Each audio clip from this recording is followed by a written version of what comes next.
Cecil, it looks like Mr. Hatton is going to buy the store from Uncle Thomas. Oh, gee. What does he want to buy this store for? I guess to make money, Cecil. Yeah, that's a good reason. But I wish he'd buy someone else's business. Uncle Thomas is all hopped up about it. Yeah, he would be.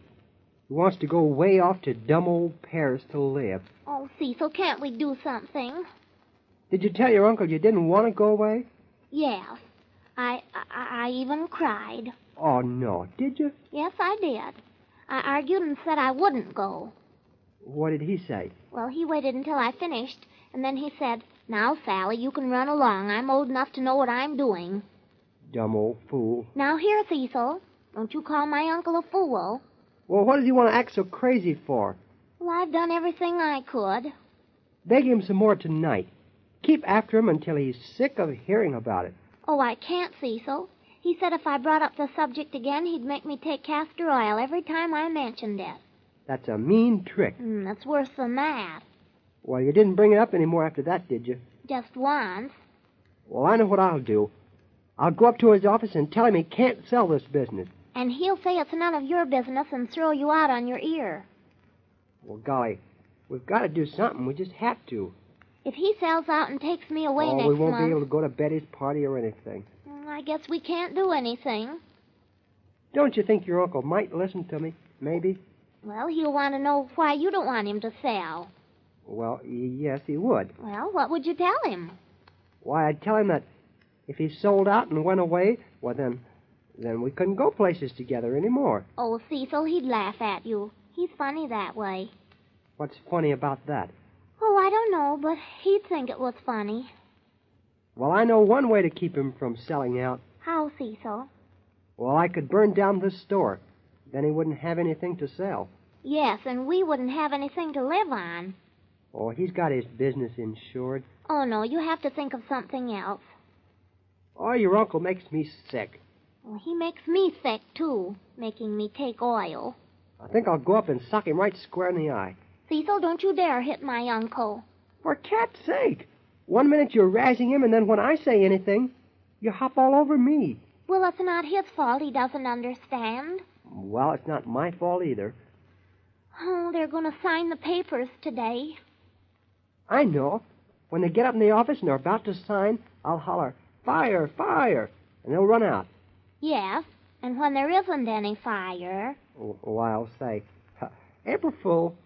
Maybe they'll forget all about selling the store. Mm-hmm. And after you pick yourself up off the sidewalk, what will you do then? Well, I guess that's out. Hey, the old brain's beginning to click. You're not going to poison my uncle. No, I won't. Not at first. Listen, Sally.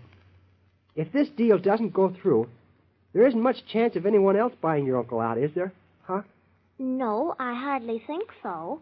Then if I can throw a wrench into this, we're a cinch. Yes, but you can't do it. Wait.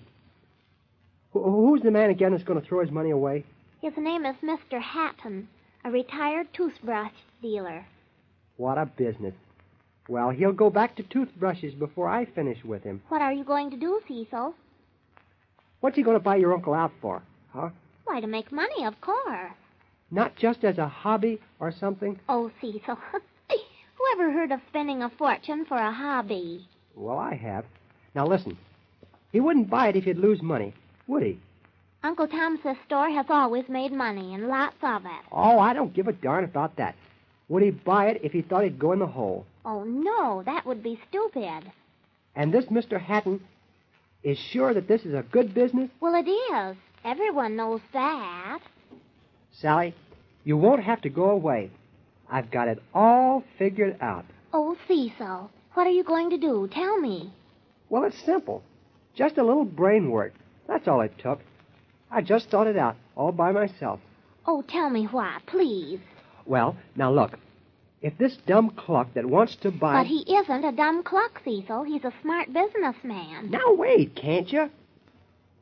If this Mussolini thought that he couldn't make any money out of this store, he wouldn't buy. You said that. Of course he wouldn't. Why should he throw his money away? Look, it's simple. All we have to do is convince him that if he bought this store, he'd lose money. And see? Then he won't buy. Yes, That seems to be a pretty good plan, Cecil, but how are you going to convince him that this is a poor business?